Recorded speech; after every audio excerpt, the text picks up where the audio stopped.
Alhamdulillahirabbil alamin. Wassalatu wassalamu ala asyrofil anbiya'i wal mursalin wa ala alihi wa sahbihi ajma'in. Asyhadu an la ilaha illallah wa asyhadu anna Muhammadan abduhu wa rasuluh. Saudara-saudara hadirin yang terhormat, syukur alhamdulillah pada pagi ini pukul 6.10 kita dapat bertemu di Masjid Munawwarah, masjid yang tidak salah kita namakan Masjid Penjaga Gawang. Sebab makin lama di masjid itu makin lain warnanya daripada dulu. Jadi seolah-olah masjid kita ini menjaga gawang di daerah ini. Alhamdulillah sekarang masjid itu sedang dibangun dan terus-menerus berkat juga bantuan dari saudara-saudara semua. Mudah-mudahan dalam waktu yang singkat akan selesai. Amin. Biasanya sudah menjadi adat, dikatakan ada kebiasaan bagi kita di Indonesia ini di waktu-waktu di bulan-bulan Maulid, bulan Mi'raj dan bulan Muharram dan malah juga bulan Dzulhijjah, kita membiasakan diri untuk mengadakan pengajian-pengajian khusus dinamakan pengajian Maulid dan pengajian Mi'raj. Supaya jangan salah paham, ini bukan upacara ibadah, sama sekali tidak. Jadi ini kebiasaan yang baik, kebiasaan baik mempergunakan saat-saat sehingga kita itu dapat memperdalam pengertian kita dalam agama Islam, supaya kita syariatnya, akhlaknya dan sebagainya. Jadi kalau saudara sini dan kalau saya datang sini tidak dengan nama itu untuk beribadah, tapi untuk membicarakan atau memperhatikan beberapa pasal-pasal dari agama kita yang menjadi tuntunan bagi kehidupan kita.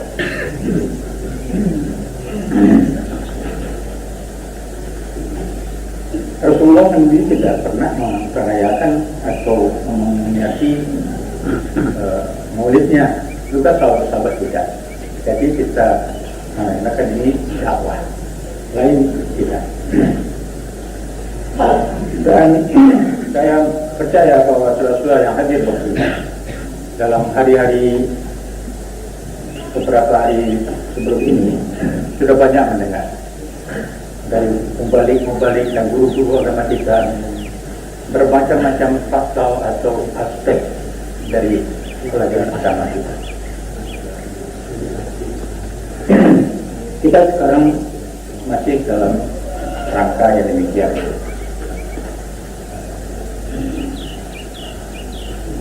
Apa yang hendak kita sama-sama pikirkan? Baiklah kita ambil satu segi dari ajaran Islam yang menjadi pembicaraan orang banyak di luar, bukan di masjid, tapi di universitas ada namanya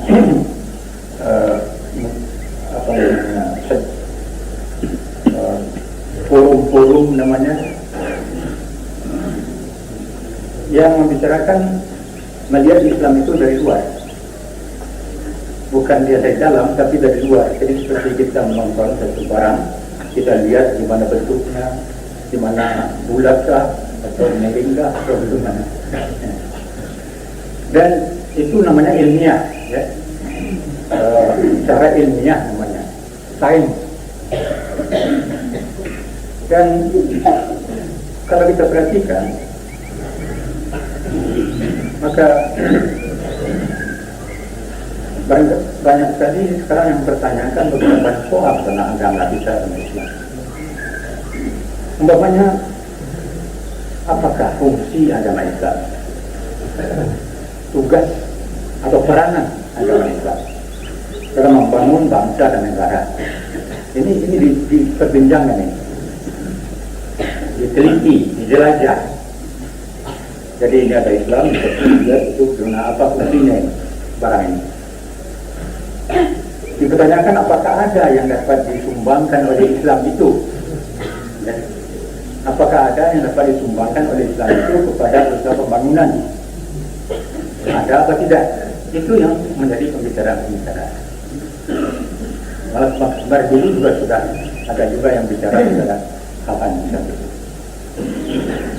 Yaitu apakah ada peranan Islam dalam pembangunan negara di zaman modern sekarang ini?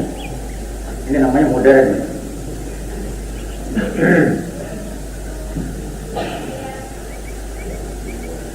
Pembicara-pembicara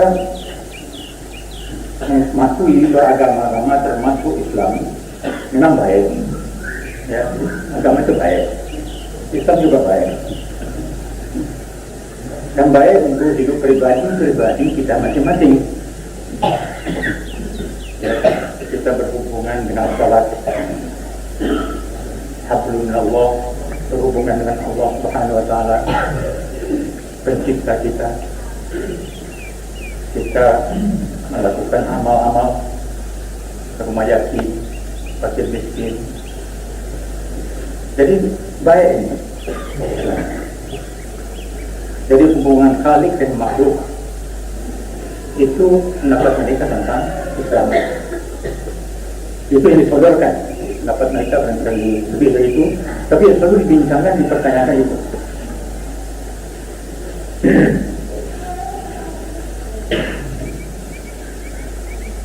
Jadi seolah disangsikan, apakah Islam itu dapat mengatur hidup masyarakat dan bernegara yang seragam, yang tidak cocok. Antara lain cara-cara yang masalah ini ditanyakan sudah bulanan, hampir 1 tahun. Bukan bulannya 6 bulan ya. Malah orang siapa yang turut menghadiri Muktamar Muhammadiyah di Solo akan dapat mendengar perkataan ucapan-ucapan dari para pembesar-pembesar yang mendorong kepada pengertian bahwa kita ini hidup dalam masyarakat majmuk. Apa majmuk? Bercampur baur. Kalau dalam bahasa yang biasa dipakai oleh orang kita, pluralistic society. Jadi masyarakat yang bercampur baur. Dalam pluralistic society itu ada suku-suku banyak. Kalau di Indonesia ini sukunya angkat banyak. Dalam 3.000 pulau-pulau itu berdebatlah suku-suku. Ada suku Jawa, ada suku Sunda, ada suku Lampung, Sumatera Selatan, Bengkulu, Minangkabau, Aceh, Batak, dan lain-lain lagi. Dari barat sampai ke timur, dari barat sampai ke selatan. Yang banyak suku-suku itu, banyak sekali. Selain daripada itu, agama pun tidak satu. Bukan Islam saja, ada Nasara yang terbagi pula antara Katolik, Protestan. Ada yang luar daripada itu, yang tidak sebut agama tapi agak mirip-mirip itu namanya kepercayaan. Jadi bagaimana negara kita ini? Kenapa banyak macamnya dan sukunya? Bagaimana mengatakan keseragaman? Ini penting sekali, keseragaman hidup negara. Apakah ada fungsi Islam dalam hal ini apa tidak? Pembicara-pembicara seringkali membawa kita kepada kesimpulan. Apa kesimpulan mereka? Kehidupan kita bermasyarakat di masyarakat dan negara dan bangsa. Menjaga keseragaman tak mungkin dengan nilai-nilai agama. Jadi sudah sampai kesimpulan itu. Mencapai keseragaman hidup berbangsa dan bernegara di Indonesia ini tidak mungkin dengan agama. Oleh karena itu kita perlu kepada nilai-nilai lain daripada nilai agama. Jadi disimpulkan bahwa justru kekosongan ini, yaitu agama itu kosong daripada nilai-nilai untuk mengadakan keseragaman di negara yang majmuk itu, untuk mengisi kosongan itu perlu diisi oleh nilai-nilai 5 dari Pancasila, ya, ketuhanan bangsa, apalagi kesatuan bangsa, keadilan sosial. Kenanya surah asal yang 5 ya, tidak usah disebut lagi. Jadi ada satu kesimpulan, kita sebagai orang Islam perlu meminjam atau mengambil nilai-nilai di luar Islam untuk mengadakan keseragaman dan kesatuan hidup berbangsa dan bernegara di Republik Indonesia yang kita cintai. Terus bukan kita pada pagi ini untuk berbicara tentang Pancasila, bukan. Kalau 5 sila yang dirumuskan dalam Pancasila itu kita sudah kenal. Bagi seorang Muslim itu dia sudah ditemui sila-sila 5 itu dalam ajaran Islam yang telah berumur 14 abad. Sebelum kita proklamasi, sebelum Indonesia diproklamasikan sudah ada. Sila yang 5 itu sudah ada dalam Islam. Islam itu malah lebih banyak daripada nilainya, silanya daripada 5 yang tidak ada dalam Pancasila kita. Ini seringkali orang bawa lalu sajalah sila ini. Jadi ditanamkan perasaan inferiority, perasaan kurang-kurangnya bagi umat Islam, bahwa kita masih perlu meminjam atau mengambil di luar nilai-nilai kita. So nilai-nilai kita tidak lancar, tidak cukup untuk menghadapi kehidupan bermasyarakat dan bernegara. Itu yang jadi kesimpulan. Sekarang yang kita mau jawab, apakah benar itu? Apakah benar kalau dikatakan seolah-olah Islam itu tak bisa lain daripada tutup mulut saja? Kalau ditanya orang kepadanya, bagaimana mengatur keragaman hidup bermasyarakat negara? Kalau orang bertanya kepada Islam, maka Islam tutup mulut, menutup telinga, tidak bicara. Apalagi kalau ditanyakan bagaimana dasar-dasar bagi mengatur sistem hidup bernegara, apakah ada sistem hidup bernegara itu atau tidak? Bagaimana caranya menghadapi sistem bernegara kalau kita memang mempunyai negara yang sudah berdaulat kata kita? Bagaimana itu? Apakah Islam ada atau tidak? Ini yang ditanya. Nah, inilah yang baik kita dengan waktu yang kita pilih, kita coba-coba dengan salah ringkas untuk menjawab pertanyaan yang tumbuh dari lubuk hati yang gelisah itu, ya gelisah oleh karena dia belum sampai pengertian kepada yang dimaksud. Islam dan Kristen, Katolik dan Protestan itu sama di dalam satu hal, yaitu bahwa Islam dan agama-agama Nasara dan Yahudi itu percaya kepada hidup duniawi dan hidup ukhrawi. Hidup duniawi ada, hidup ukhrawi yaitu hidup sudah mati atau hidup tahap kedua itu ada, baik di Islam ataupun di Kristen, Katolik dan Protestan. Bedanya ialah justru Islam adalah yang mempunyai nilai-nilai untuk mengatur duniawi, yang dalam Kristen tidak bertemu. Selintas ada tentang akhlak, demokrasi, tapi bukan sistem. bukan sistem hidup bernegara. Jadi ini terbalik ini sebenarnya. Kalau orang Kristen itu kalau sudah dosa kita diampuni oleh Yesus Kristus, selesai. Oleh karena itu kita diampuni dosa warisan kita yang dulu itu. Setelah kita berdosa dan warisan dari dosa-dosa nenek moyang kita menanggung. Yesus Kristus melepaskan kita dari itu. Tapi Islam justru selain dari memperhatikan atau mencapai kehidupan ukhrawi yang baik, untuk mencapai itu adalah kehidupan duniawi ini mesti baik.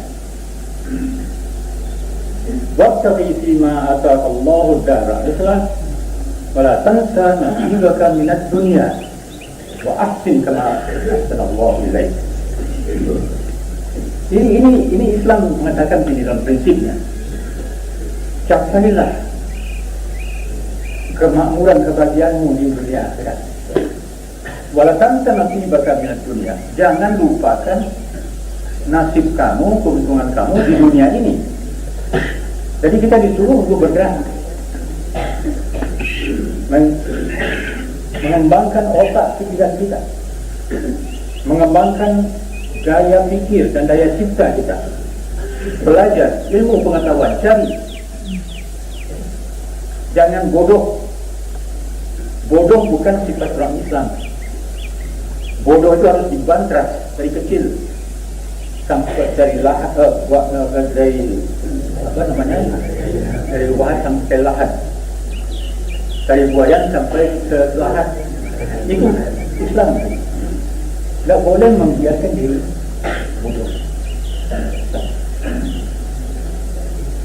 Jadi Islam justru hidup dunia ini sebentar ini, bukan ini yang sebenarnya hidup, tapi pakailah kesempatan ini untuk mencari hidup yang lebih baik dengan mengadakan perbaikan diri kita, perbaikan masyarakat kita, perbaikan kehidupan kita bersama-sama di dunia. Itu pokok. Nah, ini bedanya Islam dengan yang agama yang bukan Islam. Bagi seorang Muslim, pengertian masyarakat makmur atau dinamakan pluralistic society bukan pengertian baru, bukan barang baru. Sudah 14 abad sampai sekarang kita diperingatkan dengan kata-kata yang terang dan jelas dalam Al-Quran. Beberapa ayat Al-Quran menerangkan bahwa kamu ini tidak memonopoli dunia ini. Di sampingnya kamu orang Islam, di sampingnya umat Islam ada umat yang lain yang bukan Islam. Itu kisah ilahi. Kamu tidak bisa menjadikan itu. Mereka juga hidup di dunia ini. Jadi jangan kaget bahwa di dunia ini ada juga yang bukan Islam. Jadi pluralistik, majmuk. Ada yang kafir, ada yang musyrik, ada yang Kristen, ada yang Yahudi, ada yang segala macam. Walikulli wijhatun huwa muwalliyah. Dan tiap-tiap kelompok-kelompok itu mempunyai tujuan masing-masing, mempunyai kecenderungan masing-masing. Satu kehidupan, ke kiri, ke kanan, ke belakang, semuanya mempunyai titik-titiknya. Kamu hidup di tengah-tengah bermacam-macam kelompok-kelompok. Lantas dikatakan sesudah dikatakan bahwa kamu ini hidup berkelompok-kelompok yang berbeda, apa kerja kamu? Mesti ada jawabnya. Fastabiqul khairat. Jangan kamu menyendiri. Jangan berdiri di pinggir jalan sambil melihat orang lalu. Kamu harus mencampurkan diri dalam masyarakat yang majmuk itu dengan segala kebaikan kekurangan yang ada pada kamu, sambil membina diri kamu sendiri. Fastabiqul khairat, berlomba-lomba untuk menegakkan kebajikan. Itu tugas kita di dunia ini, di dalam masyarakat yang majmuk. Jangan dihinggapi oleh perasaan kecil, inferiority complex kata orang. Malah kita itu harus menanam jiwa kita sebagaimana dijanjikan oleh Allah Subhanahu wa taala, wa ja'alna wa kadzalika ja'alnakum ummatan wasatan.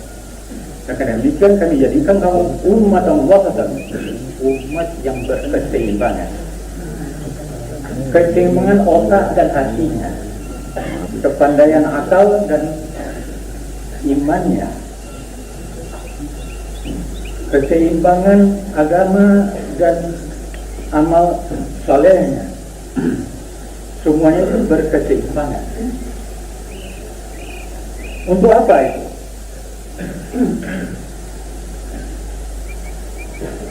Fadzalika ja'alnakum ummatan wasatan litakunu syuhada 'alan nas. Kamu mempunyai fungsi yang bukan kecil. Litakunu syuhada 'alan nas, mengawasi manusia yang lain. Itu posisi yang harus dicapai oleh seorang muslim dan muslimah. Mengawasi, membimbing kelompok-kelompok yang lain dengan hikmah, dengan baik, dengan kebijaksanaan. Itu role, itu peran dari umat Islam. Jadi diperankan bahwa masyarakat majmuk, fungsi kita dalam majmuk itu kita berlomba untuk menegakkan kebajikan. Itu satu.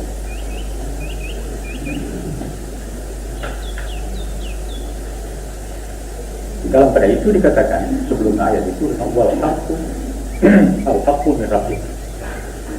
Walaupun mereka sekeliling kamu itu mempunyai tujuan sendiri, jangan bingung. Al-haqq min rabbik, yang sebenarnya hak itu yang datang dari Allah ya Tuhan. Jadi jangan merasa sepi, jangan merasa bingung. Al-haqqu min rabbik, berpegang kepada hak min rabbik itu. Sesudah itu fastabiqul khairat, musabaqah. Bukan tilawatul Quran saja, musabaqah dengan beramal, mencari ilmu, meningkat akhlak berusaha.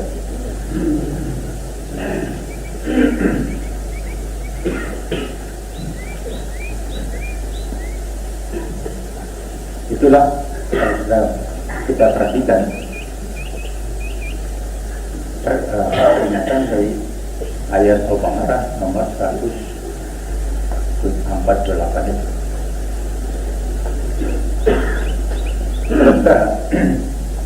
Kalau kita melihat sejarah risalah Rasulullah SAW, risalah itu mempunyai dua tahap. Tahap pertama tahap di Mekah, tahap kedua tahap di Madinah. Di tahap di Mekah Rasulullah memusatkan risalah Rasulullah dipusatkan kepada membina pribadi-pribadi, membina iman dan akidah, supaya menjadi orang yang akidah yang kuat menghadapi segala rintangan-rintangan dan cobaan dan ujian-ujian itu.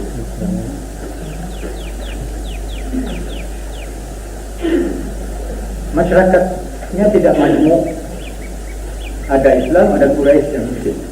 Itu saja dua. Simple, sederhana. Jadi membina dasar-dasar dari hidup orang per orang. Tetapi di waktu Rasulullah sudah hijrah, waktu hijrah ke Madinah, itu ada tahap baru. Itu disimbolkan dengan apa yang disebut mendirikan Masjid Quba di waktu Rasulullah SAW sebelum sampai di Madinah. Kira-kira 5 km di Madinah, sudah kelihatan Madinah itu. Rasulullah minta pada muhajirin, kita duduk sebentar di sini beristirahat. Muhajirin bertanya, untuk apa Rasulullah? Kita sudah dekat ini. Kita membuat masjid di desa Quba, sampai sekarang namanya juga Quba. Apa artinya ini? Artinya kita akan masuk kepada taraf kedua, yaitu membina umat. bukan lagi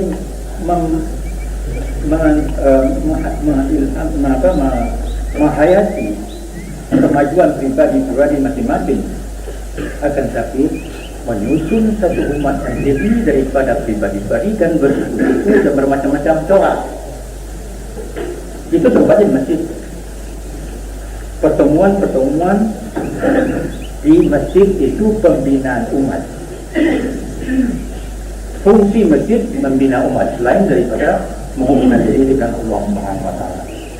Di masjidlah bertemu dua hablum itu, hablum minallah wa hablum minannas. Dan sesudah satu tahun bersama Rasulullah di Madinah itu, dia berhadapan dengan tidak kurang dari 9 suku-suku. 9 suku. Ada Banu Auf, ada Banu Sa'idah, ada Banu Harb, ada Banu Yushab, ada Banu Najjar, ada Banu Amr bin Auf, ada Banu Zaid. Semuanya banu-banu yang 7 dan 8 itu bermacam-macam suku. Kebiasaannya bermacam-macam, loganya kadang juga berbeda. Jadi mempunyai kelompok-kelompok yang punya ketua-ketua. Selain dari itu ada yang bukan Islam, tapi beragama, itu agama Yahudi. Jadi Rasulullah sudah dihadapkan kepada masyarakat majmuk di Madinah. Jadi Rasulullah bukan saja menjadi memberikan tauhid, mengajar salat saja, ibadah yang biasa bagi pribadi orang, tetapi memberikan satu contoh atau satu rencana, blueprint lah kita katakan, bagaimana kita mengatur satu negara yang terdiri dari orang-orang bermacam-macam, negara yang bersifat majmuk itu, masyarakat yang bersifat majmuk itu. Apa yang diperlukan untuk masyarakat majmuk supaya dapat berkembang dalam keseragaman dan kerukunan? Itu persoalan yang dipecahkan di Madinah. Jadi maju selangkah lagi. Rasulullah dengan ilham ilahi, dengan wahyu ilahi, mengadakan satu tulisan. Kalau kita namakan di Indonesia namanya piagam lah. Indonesia ini ada, kita mempunyai piagam Jakarta. Saudara kan tahu itu. Kali pemuda-pemuda kita belum baca, tapi tolonglah baca itu. Ya, piagam Jakarta di waktu kita mendirikan Republik Indonesia ini mengadakan undang-undang dasar kita. Semacam piagam. Garis besar bagaimana menyusun suatu masyarakat dan hidup kenegaraan dalam masyarakat yang majmuk, yang bersih.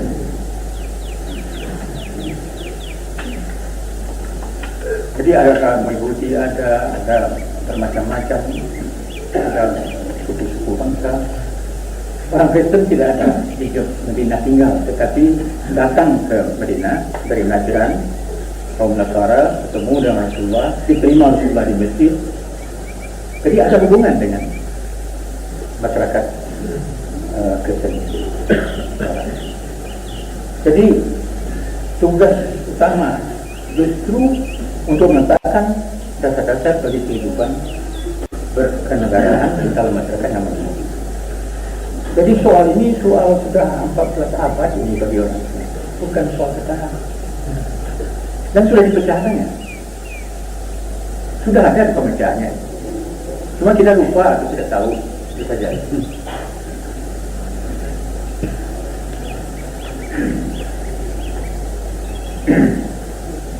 Dalam waktu yang tidak, masyarakat Madinah sudah merupakan satu masyarakat dengan golongan mayoritas dan minoritas. Mayoritasnya Islam dan minoritasnya yang bahasa lain. Ya, seperti kita di Indonesia ini juga mayoritasnya Islam. Ya, itu kepala saja kan lebih mayoritas, dan yang minoritasnya itu orang Kristen dan lain-lain, orang Buddha. Jadi masalah minoritas dan mayoritas ini sudah merupakan persoalan yang dipecahkan di Madinah. Itu yang dipecahkan dengan piagam Madinah. Piagam Madinah itu terdiri dari 46 pasal tertulis. Diterangkan bagaimana hidup sebagai suku bangsa satu negara. Bagaimana hidup antara satu agama dan agama lain. Tidak a priori dibuat diadu. Kamu Yahudi, aku Islam, beradulah. Kamu batil, aku benar, hak, beradulah, diadu, dikonfrontasikan, tidak. Bukan itu caranya mengatur masyarakat yang menjamuk itu.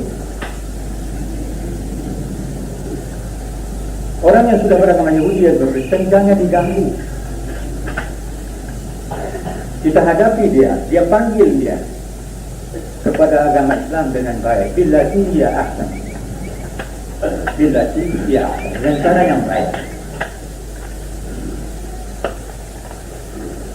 Salah satu dari cara yang diciptakan dalam Al-Quran, dicontohkan dalam Al-Quran, itu kalau menghadapi alat kitab, Rasulullah disuruh mengatakan, umirtu li'a'adila bainakum.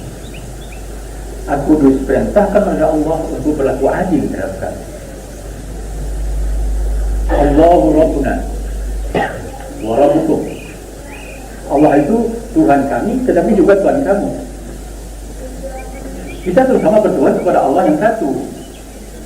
Di sini letaknya ditonjolkan titik pertemuan antara agama dan agama itu, bukan titik perpecahan yang ditonjolkan lebih dulu, akan titik pertemuan. Allahu Rabbuna wa Rabbukum. Lana a'maluna wa lakum a'malukum. Kami bertanggung jawab tentang apa perbuatan kami, pahala kami atau kesalahan kami, hukuman yang kami terima, dan kamu pun bertanggung jawab tentang apa yang kamu amal. Lana a'maluna wa lakum a'malukum. Wallahu jam'un bainana wa ilaihil maqsud. Satu kali kita akan dihimpunkan oleh Allah yang satu itu, dan kepada dialah kita sama-sama kembali. Di situ kita bertanggung jawab amal-amal kita dan tidak kita. Begitu caranya Rasulullah mengajar umat Islam menghadapi orang yang berlainan agama dengan dada yang luas, tetapi dengan keyakinan kepada kebenaran sendiri, bukan talbisul haq bil batil, bukan campur adukan yang hak yang batil. Lana amaluna walakum amalukum. Satu kali kita di pertemuan ilahi, dan sebab kata semua akan kembali kepadanya. Begitu cara-caranya menghadapi.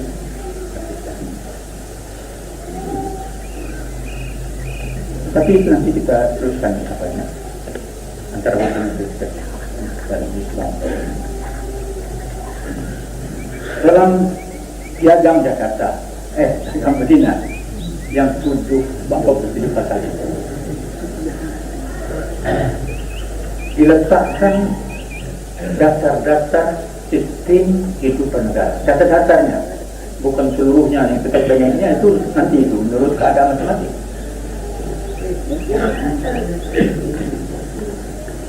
Yaitu pertama dikatakan sebagai warga negara dari bermacam-macam suku-suku dan beragama yang macam-macam itu mempunyai hak yang sama.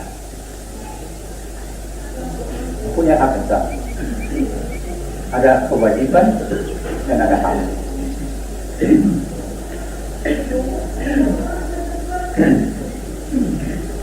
Ditegaskan bahwa orang yang beragama Nasara dan yang Yahudi sama-sama bebas menjalankan agama menurut kepercayaan masing-masing.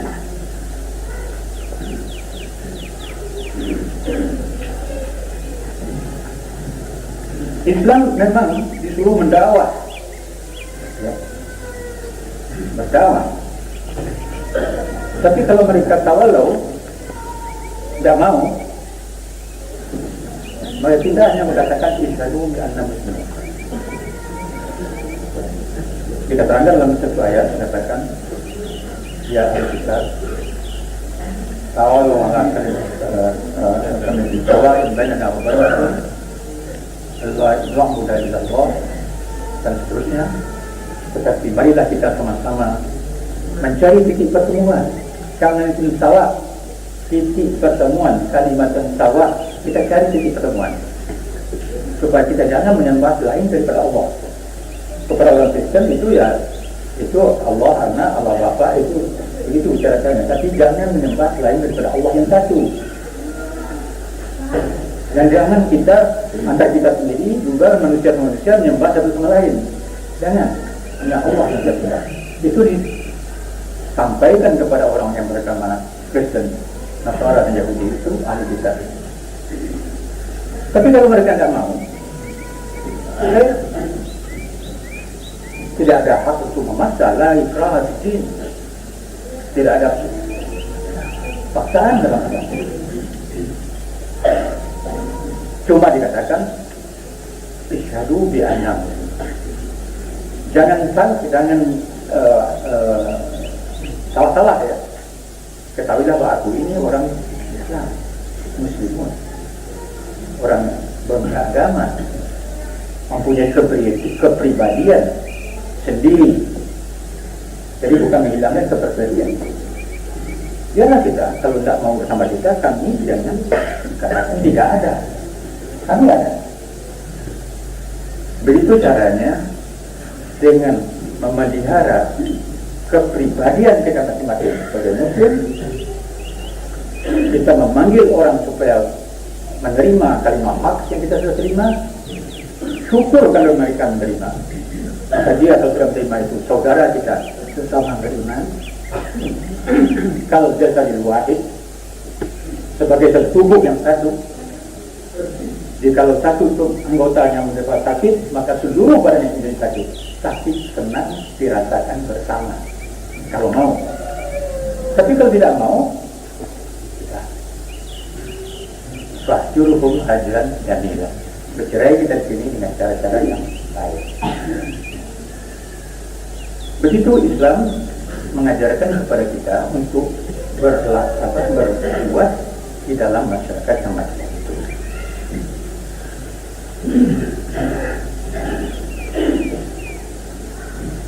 Selain daripada itu, bagaimana antara yang berkuasa dengan yang dikuasai? Orang mengatakan bahwa Islam itu tidak mengadakan negara. Tidak ada perintah untuk mengadakan negara Islam. Itu benar. Tidak ada perintah untuk mengadakan negara. Sebab sebelum Islam itu negara-negara sudah ada. Tidak usah diperintahkan lagi. Dan orang tidak bisa dibikin, itu orang itu sudah berkumpul. Apakah pakai undang-undang dasar atau tidak, tapi itu mereka mempunyai khilafah, pegangan. Mereka mempunyai pegangan mereka. Suku-suku itu mempunyai pegangan masing-masing. Suku Quraisy, suku Bani ini mempunyai masing-masing. Nah, maka ini ada yang mengatur dan yang diatur. Apa hubungannya mengatur dengan yang diatur? Atau penguasa yang dikuasai? Atau pemerintah dan ataupun yang diperintahi? Itu ada hubungannya. Kalau kita tanya apakah Islam mempunyai bahan untuk mengatur ini? Apa tidak? Itu bisa dipertanyakan. Jawabnya inilah yang disampaikan Rasulullah SAW di zaman Madinah itu. Beransur-ansur disampaikan untuk melaksanakan apa yang disebutkan sebenarnya dalam piagam Madinah yang disebutkan. Yang pertama dikatakan kepada orang yang melakukan, yang dipimpin atau diperintah di umat yang banyak, ati Allah wa Rasul wa ulil amri minkum.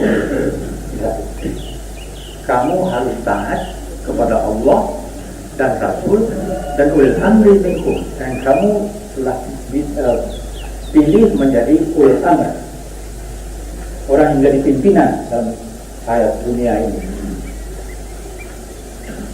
Jadi pemerintah lah itu kalau dengan kasarnya atau dengan kita. Itu kewajiban dari orang yang diperintah kepada yang memerintah. Tapi kewajiban ada, di samping kewajiban ada hak yang seimbang. Apa itu? Hak yang satu lagi ialah yang hak di sampingnya kewajiban taat itu, hak untuk menegur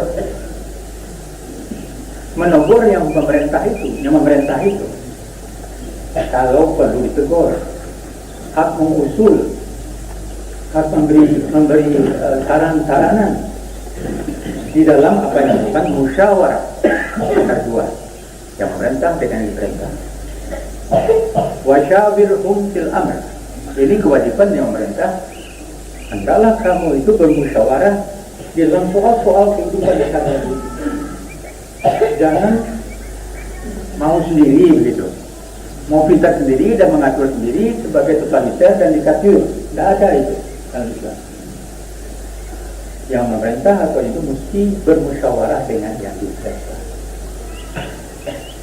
Apakah itu berbentuk satu parlemen untuk gedung gitu, atau hanya di bawah pohon beringin yang tidak pakai atap? Tapi musyawarah itu bermacam-macam menurut keadaan, berarti daripada kemajuan dari zaman ke zaman. Jadi musyawarah itu esensial, tidak bisa ditinggalkan. Dan ada kewajiban dari orang yang memerintah itu untuk bermusyawarah, untuk mendengarkan teguran yang dia punya, yang hak bagi orang yang diperintah, dan tidak sentimen.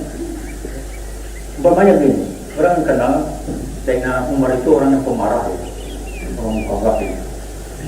Satu kali dia mengadakan rapat umum, dia tidak umum seperti kita ini yang pakai gedung gitu, di luar saja, banyak orang mendengar. Berarti katakannya ini instruksi ini. Penutup instruksi itu dia katakannya, kalau saya benar sesuai dengan perintah Allah dan Rasul, ikuti. Kalau tidak benar, lekas tegur, peringatan. Maka berdiri seorang wanita yang sudah berumur, dia berdiri, dia angkatnya pedangnya, wanita. Dia perlihatkan kepada umat, tidak sedang menegur, kalau kamu salah memimpin, aku potong lehermu dengan ini. Nah, ini caranya cara berlebihan, tapi maklumlah kalau orang yang sudah jadi ibaratnya jangan main-main. Aku tidak takut menegur kamu. Umar yang dianggap orang-orang yang suka marah, waktu itu minta alhamdulillah. Alhamdulillah ada seorang yang berani, yang bersedia untuk menegur aku, untuk keselamatan kita bersama. Itu sikap Umar. Jadi tegur sapa antara pemerintah dengan yang diperintah itu hidup. Tegur sapa itu tidak menghantam, tapi menolong. Kalau kita mengatakan ini tidak benar, tetapi dengan cara tidak dan mengatakan itu diberikan alternatif yang lain yang lebih baik, itu kewajiban daripada semua. Ini namakan al-amru bil ma'ruf wa nahi 'anil munkar. Itu kewajiban semua orang, fardu ain, bukan fardu kifayah. Kita tidak bolehkan mereka yang bil munkar sitting baik, tidak boleh itu. Diam-diam saja, pura-pura tak tahu, tidak boleh. Kita berusaha untuk menghilangkan yang munkar, untuk keselamatan kita bersama. Jadi kalau kita menegur seseorang yang salah, itu dengan hati yang ikhlas. Unsur akhaka zaliman aw mazluman. Tolonglah saudara mereka di waktu dia berbuat baik, dizalimi orang, dianiaya orang, Atau dia sendiri membuat satu kesalahan menganiaya orang. Tapi unsur, tolonglah dia. Artinya tolong keluarkan dia dari kezaliman itu. Supaya dia jangan hancur lantaran kezalimannya sendiri. Dari nawa itu, motivasi daripada amar ma'ruf dan munkar itu ialah keikhlasan untuk menolong satu sama lain. Bukan lantaran benci. Kebencian bukan jadi motif, bukan jadi niat bagi orang yang melakukan amar ma'ruf dan munkar. Begini diajarkan kepada umat yang majmuk itu.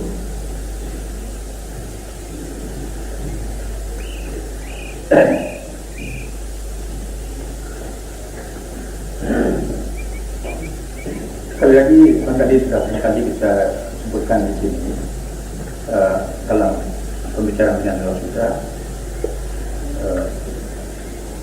banyak sekali hadis-hadis yang melarang kita diam jika melihat orang lain. Dilarang kita mau dadanya, lagi itu nasib kita sendiri. Tidak boleh.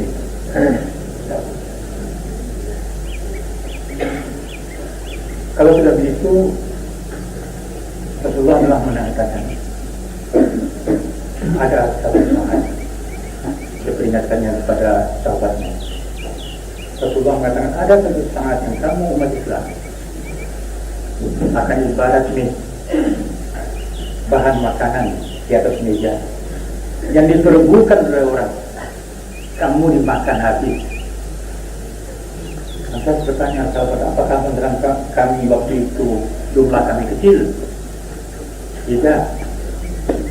Malah di waktu itu kamu besar jumlah kamu. Lebih besar dari sekarang. Tapi kamu diperlakukan sebagai bahan makanan yang diperebutkan. Apa sebabnya? Kamu sudah dihinggapi oleh wahan atau satu sifat.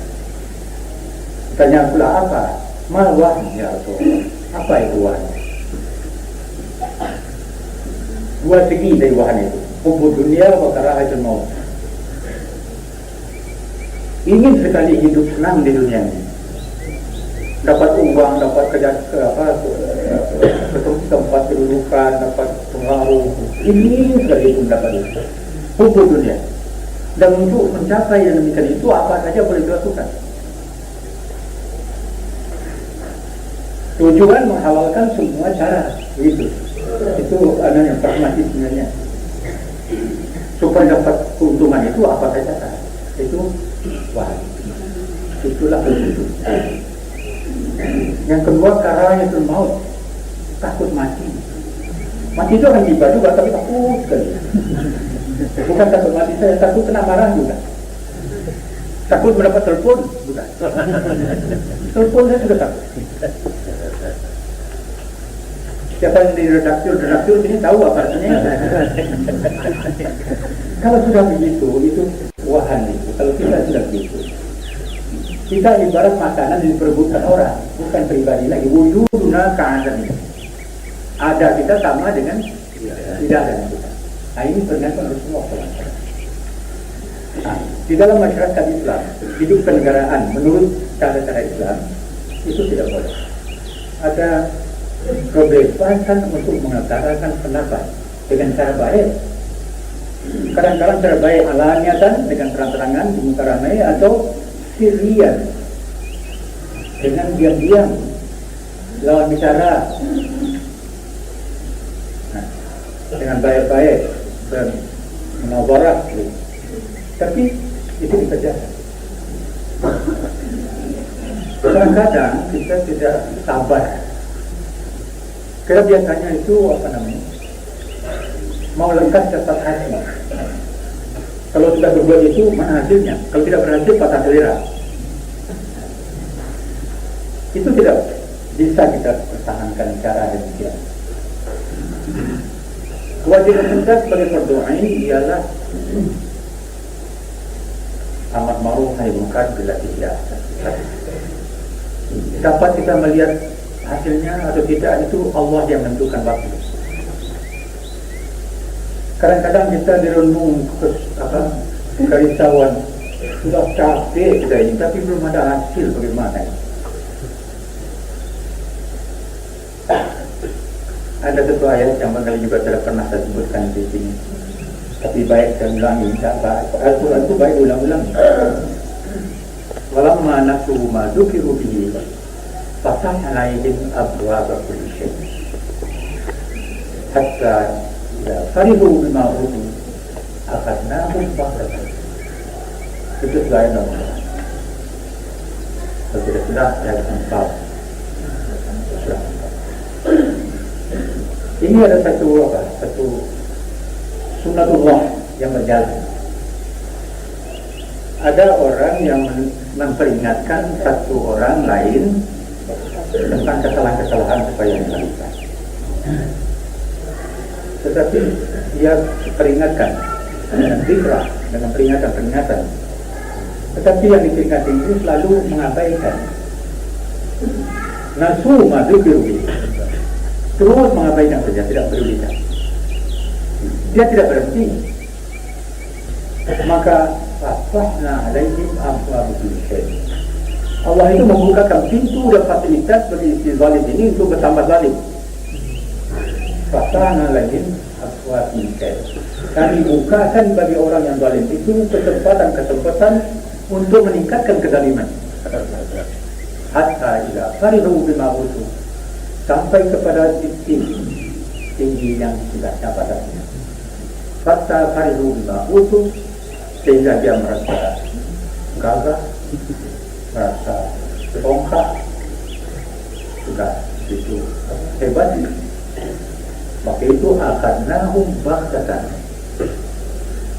kami akan hukum dia baghtatan, tiba-tiba, dengan tidak disangka-sangka, tidak ada perhitungan. Dia sudah merasa kuat, tapi Allah memberi kesempatan untuk tambah kuat lagi. Dia sudah takabur, waktu itu baru akhadnahum baghtatan, tiba-tiba. Yang menunjukkan taat ini bukan kita, Allah sendiri. Tapi ini seperti undang-undang sejarah, undang-undang ilahi yang berlaku di mana-mana dari dulu sampai sekarang dan di masa yang akan datang. Ini sunnatullah. Jadi oleh karena itulah, maka kita dengan segala kebijaksanaan, apa yang dilihat di sekeliling kita itu tidak boleh kita membiarkan. Itu salah satu terlibat dasar hidup kita untuk menjadi kesehatan.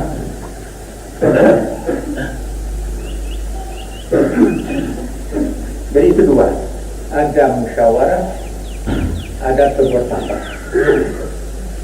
antara yang dipimpin dengan yang ada. Kalau yang memimpin itu namakan cara orang pintar sekarang namanya eksekutif, ya. Eksekutif itu yang mengatur. Yang diatur itu namanya, ya, tempat musyawarah itu ialah legislatif, ya. Legislatif artinya kita bermusyawarah menentukan peraturan-peraturan.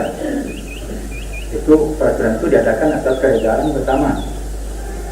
Kalau sekarang namanya ada lembaga legislatif sebagai parlemen gitu, ada yang lembaga yudikatif, eksekutif, lembaga ini sudah ada dalam agama kita, dalam perjalanan agama Islam sudah ada.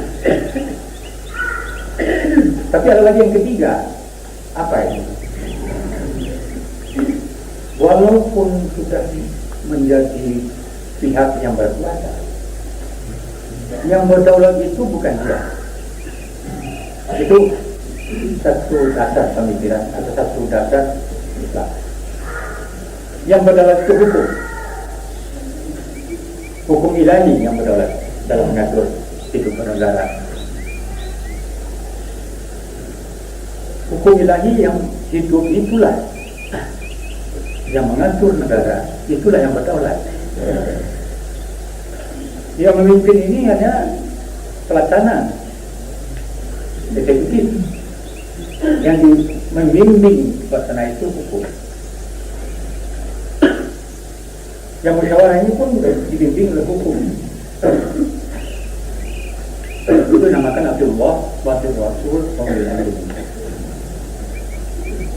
Kalau hukum yang berdaulat, maka hukum itu harusnya menjaga dan mengawasi supaya jangan dibikin kacau atau disalahgunakan.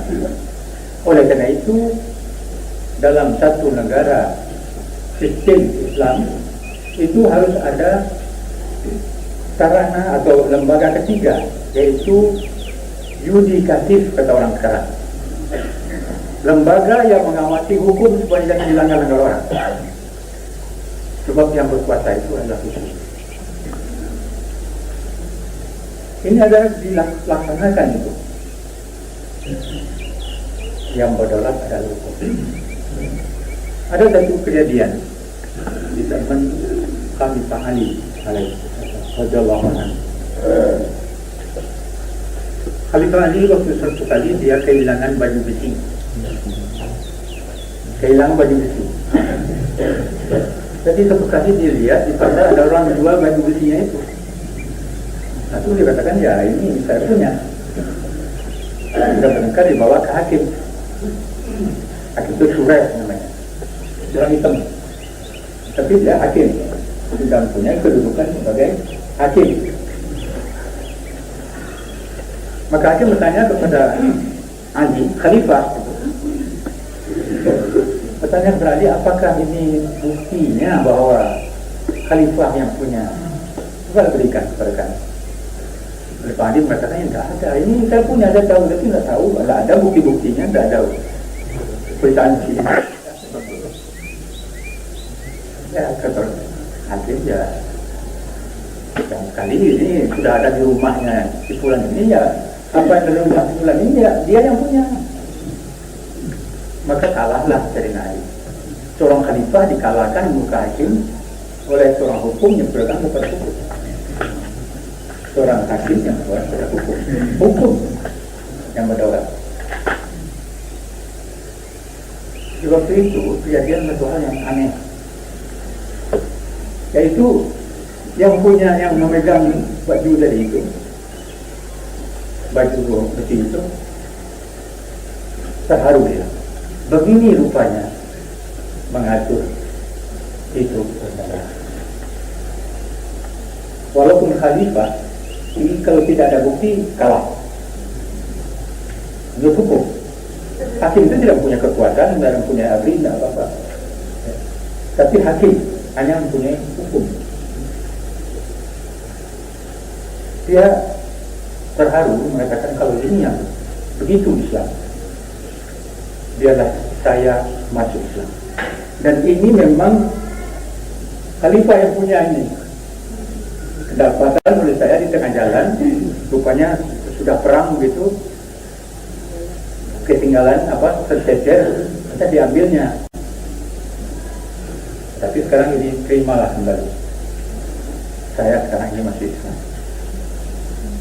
Karena Ali berkata, kalau kamu sudah masuk Islam, kamu saudara kami, ambillah untuk kamu. Jadi ini adalah satu kejadian peristiwa yang mencontohkan bagaimana Islam itu mengatur hukum. Hakim diatur oleh hukum, bukan hakim yang mengatur hukum. Ini trias politika ini sudah ada beberapa abad yang lalu. Apa yang dikatakan oleh ahli sosiologi, ahli hukum sekarang ini trias politika namanya. Dalam ilmu hukum sudah ada dalam 14 abad.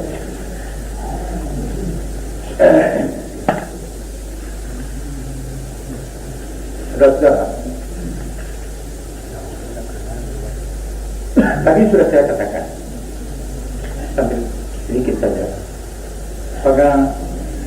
bagaimana kita menghadapi orang yang beragama, itu Kristen atau yang lain kah, Zoroaster kah, Majusi kah, kita berbuat saja. Kita tidak larang untuk berbuat baik dengan orang-orang yang tidak memusuhi kita. Kecuali kalau kita memusuhi, ya sama-sama menghadapkan kita itu. Tapi kalau tidak memusuhi, ya jangan a priori memusuhi orang oleh karena berlain pendapat atau berkeyakinan, itu tidak boleh. Berlainan keyakinan atau pendapat tidak menjadi soal sumber dari permusuhan dalam arti fisik. Bisa bertentangan, bisa berdialog, bisa berdebat untuk mencari kebenaran, tetapi tidak a priori bermusuh.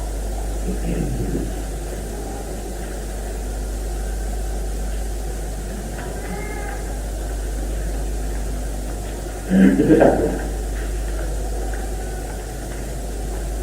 Kalau kita berpegang kepada ayat tadi, bahwa kita adalah perlombaan, musabaqah. Apa itu perlombaan? Orang yang partisipasi dalam tiap-tiap perlombaan diuji.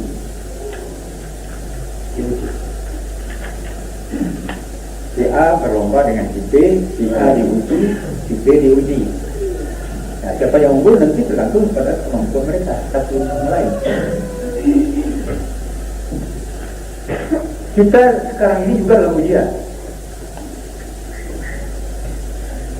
Malah kita dijadikan Allah itu untuk diuji malah. Walamlukum bisyarri wal khairi fitnatan. Itu janji Allah Subhanahu wa taala. Kamu ini akan diuji dengan kesulitan dan kesakitan dan kesenangan sebagai ujian. Ujian kesenangan dan ujian kesusahan. Entah mana dari dua itu yang lebih upaya, tapi biasanya yang lebih banyak korban ialah ujian dengan kesenangan, lebih cepat menjadi korban orang yang kesenangan itu. Kita sekarang juga dalam ujian, musabaqah.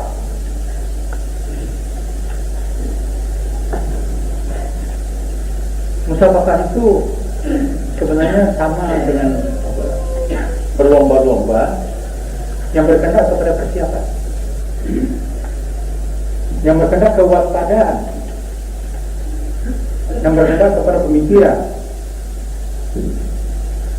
yang berkendak kepada usaha-usaha dengan lisan, ucapan-ucapan, dengan tulisan, dengan lisan hal, dengan cara-cara yang tidak berbicara tapi halnya saja, lisan amal dengan lisan amal. Kalau secara konkretnya kita sekarang diuji berlomba-lomba dengan orang yang beragama lain, terutama orang Katolik dan Protestan. Itu tidak memusuh kita, tidak berperang, tidak. Tetapi ini sudah di satu fakta yang tidak bisa dipungkiri. Kita sedang berlomba sekarang ini. Mereka juga merasakan mereka berlomba dengan kita, merasakan kesulitan-kesulitannya, merasakan berapa beratnya persiapan. Kita pun demikian. Jadi ini adalah perlombaan yang fair, yang bersih begitu. Mestinya. Dalam keadaan itu kita harus waspada. Khudu hidrakum. Waspada. Jangan kita terlengah. Tadi jangan kita putus asa. Yang kedua, jangan kita terlengah. Kalau kita terlengah, kita bisa terjerumus. Kalau kita lihat statistik sekarang, saudara-saudara, statistik dari pemerintah sendiri, bukan dari bikin-bikinan kita, itu meningkatnya orang Islam yang jadi orang Kristen bertambah kemana itu? Bertambah lama, bertambah naik. Orang Islam itu naiknya sedikit kan, naik juga tapi sedikit kan. Kalau kita masih mayoritas, ya baiklah. Tapi sampai berapa lama ini kalau kita terlengah? Kita sitting baik gitu. Barangkali ya cepat. Kalau saudara kita pergi ke daerah-daerah transmigrasi, akhirnya kita melihat bagaimana orang bekerja keras. Orang yang kita berlomba-lomba dengan dia itu bekerja keras. Dengan kepandaiannya, dengan keterampilannya, dengan keuangannya, semuanya diatur dengan rapi. Dan mereka mendapat bantuan dari orang Kristen seluruh dunia, bukan jutaan tapi miliar miliar dolar rupiah dari Australia, dari Kanada, dari Amerika, dari Jerman. Itu terbuka itu, mereka sendiri menulis itu. Tidak sembunyi mereka berterang-terangan. Jadi kalau kita hanya jangan saja itu nikmat yang diberikan oleh Allah Subhanahu wa taala kepada bangsa Indonesia yang punya 90% kata orang. Mayoritas itu dari sehari ke sehari. Ini satu bahaya. Nah, ini mesti kita sadari. Ini hanya bisa dengan berlomba-lomba dan semua bidang ilmu pengetahuan kita mesti berlomba dengan keterampilan kita mesti berlomba dengan mereka. Syukur ini saya hadapi di rumah saya ini banyak tenaga generasi muda yang masih sekolah barangkali yang salah menuntut ilmu. Jangan lepaskan kesempatan untuk berlomba dengan ilmu. Di samping kita mendekatkan diri kita takarub ila Allah kepada Allah Subhanahu wa taala dengan salat dan dengan ibadah. Di samping itu kita menyingsingkan dengan baju melihat sekeliling kita. Banyak harus dikerjakan dan pasti dapat kerjakan. Berjalan-jalan saja ke jalan kereta api itu, Tanah Abang, atau jalan kereta api dekat jalan kereta api di lain tempat. Lihatlah bagaimana doa kita orang Islam hidupnya di bawah tank yang bocor, ada triplek. Kalau sudah lalu dengan dalam sana melihat sebentar saja anda terjadi dalam negeri ada kena sibuk. Tanya kedua, apa yang aku mesti lakukan untuk menolong doa baik? Sudah ada yang mengerjakan, memang alhamdulillah ada, tapi dan cukup. Masih banyak perlu tenaga organisasi untuk menghadapi mereka. Innama tunsaruna bidu'afaikum. Begitu pesan Rasulullah. Kamu ini hanya ditolong Allah jikalau kamu pandai menolong orang baik. Baik ilmu pengetahuannya, baik harta bendanya. Tolong itu supaya kalian bisa sama-sama naik. Ini yang simple, yang sederhana sekali. Ini perlu kita majukan. Ini tantangan yang kita hadapi. Saudara-saudara, anak-anak kita sekolah. Ada kawan-kawan kita yang merasa sekolah pemerintah ini tidak cukup baik. Mereka ke sekolah Katolik saja, pakai uniform yang bagus, pakai nyanyi-nyanyian yang bagus-bagus, pakai musik-musik. Dan di sekolah itu dia disuruh gini, tampilan itu. Lama tahun dia sudah biasa begitu. Ada satu kejadian Rawamangun, sudah terciptakan di Rusia. Itu kejadian itu terus-menerus. Anak yang di SMP tidak mau tidur sebelum ibu bapaknya tidur. Dia tunggu bapaknya masuk kamar baru dia tidur. Jadi heran ibu bapaknya, kenapa anak saya gitu? Nanti satu kali mereka itu mau memeriksa. Bagaimana? Ibu bapak itu masuk tidur lebih dulu, tapi belum tidur, menunggu si anaknya sudah masuk kamar. Dilihatnya di pintu lubang kunci. Apa nih kerjaan anaknya?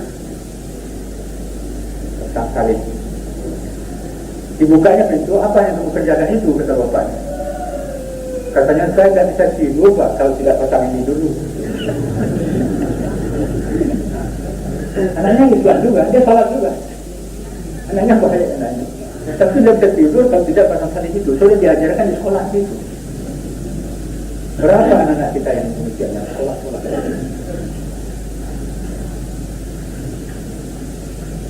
Kenapa kita tidak masukkan sekolah yang lain? Ada sekolah swasta, ada Muhammadiyah, ada apa, ada lain. Kalau kurang ya, maka bangga kita kalau anak kita tuh di sekolah Katolik. Nah itu satu kelemahan yang perlu kita Saudara, kalau kita melihat atau kecenderungan Indonesia itu boleh dikatakan sangat mengkhawatirkan.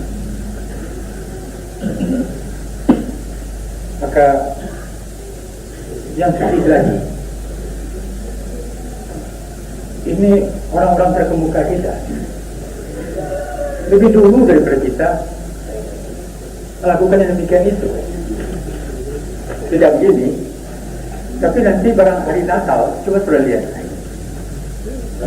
Pejabat tinggi kita pergi ke tempat Natalan. Orang mengadakan acara Natalan, ada pasang lilin, ada apa.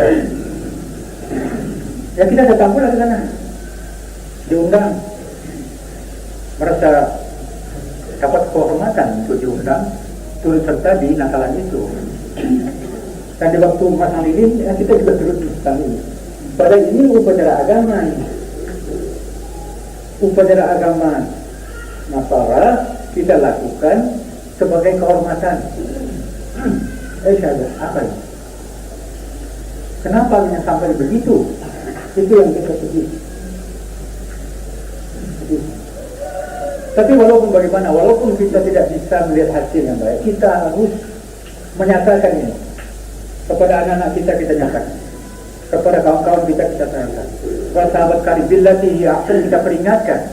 Barangkali berhasil atau tidak. Itulah info. Saudara-saudara, sebentar ini saya bawa fatwa dari Majelis Ulama Indonesia. Nanti saudara-saudara barangkali kalau ada restannya bisa masih dapat. Itu menerangkan bahwa Natalan itu tidak, itu haram hukumnya menurut Islam. Ini bukan saya mengatakan dan minta kepada ulama fatwa Islam itu tadi yang dibagi-bagikan kepada saudara kalau ada yang dapat. Kalau kurang barangkali ya tidak dapat, tapi insya Allah itu banyak itu. Saudara-saudara, pembicaraan saya sudah hampir 1 jam lebih sedikit dari biar satu pukul. Saya khulasakan dalam 3 hal. Yang pertama, jangan merasa kecil. Apa ulama bertanya, apa yang bisa dikerjakan, disumbangkan oleh agama Islam kepada pembangunan negara yang berkeagamaan. Jangan merasa kecil. Kita punya bekal lebih banyak dari orang lain. Baca Al-Quran, baca hadis, tanya kepada guru agama kita. Soalnya soal mengamalkannya, bukan tidak ada konsepnya. Konsepnya teratur lebih dulu daripada orang. Itu satu. Yang kedua, hubungan kita dengan orang yang bukan Islam itu harus diterima dengan baik, dilakukan dengan baik.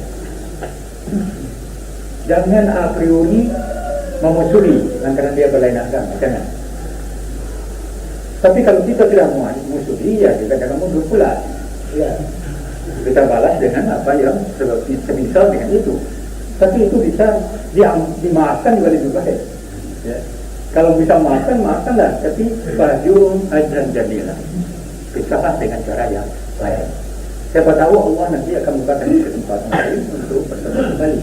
Begitu cara mencari kerukunan dan keserakahan beragama dalam negara yang majmuk, progresif.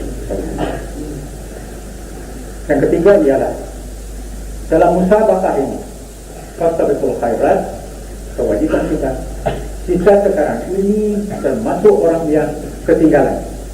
Walaupun tidak banyak, tapi dalam proses ketinggalan. Ketinggalan ini harus kita lakukan pintasi supaya jangan terus ketinggalan dengan kerja yang baik, yang teratur, rapi, dan lebih sungguh-sungguh. Kita berjihad dengan tenaga, dengan mal, harta benda, walaupun belum dengan anfusiku, tapi kurang-kurangnya dengan tenaga dan harta benda itu lakukan. Minimal yang kepada saudara-saudara pemuda-pemudi yang akan menjadi lanjut daripada yang tua-tua yang sudah berubah dari saya ini, tambah ilmu pengetahuan, dekatkan diri kepada Allah Subhanahu wa taala, belajar dengan baik, beribadah dengan tepat, biasakan salat pada waktunya. karena di Sunda dan diajarkan melakukan sholat tahajud. Kalau sudah kebiasaan menghadiri sudah tidur malam belum tahajud, dan saudara akan merasa ketenangan jiwa. Dan kalau pagi-pagi bangun melihat keadaan yang rumah sulit, itu dihadapi dengan hati yang tenang. Ini pusat kesehatan. Rasulullah mengatakan dan membawakan ayat Al-Quran kata, "Faminal laili fatahajjat bihi nafilah hatta qala yang atas Muhammad." Maka pada malam hari lakukanlah kamu oleh kamu pada tahajud. Mudah-mudahan Allah akan menempatkan kepada tempat yang terhormat. Dan diajarkan apa doa kita? Rabbi adkhilni mudkhala sidq.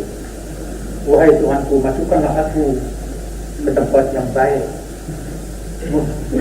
tempat yang sidq. Tapi sudah itu, biarkanlah aku keluar menghadapi masa yang banyak itu, yang bertenang-tenang itu. Untuk menghadapi itu, waj'alni min ladunka sultanan nasira.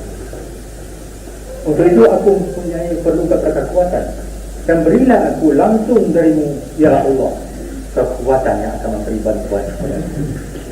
Kalau itu kita akan banyak hal. Allah menjanjikan, ja'al haq wa zahaqal batil, innal batila kana zahuqa.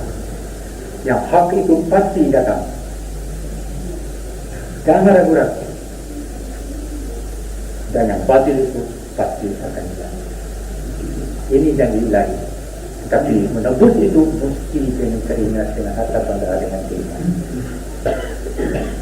Saudara-saudara, tidak panjang juga cerita saya yang kali ini. Mudah-mudahan dapat tutup dengan mengharapkan kepada Allah Subhanahu Wa Taala. Mudah-mudahan Allah senantiasa menunjukkan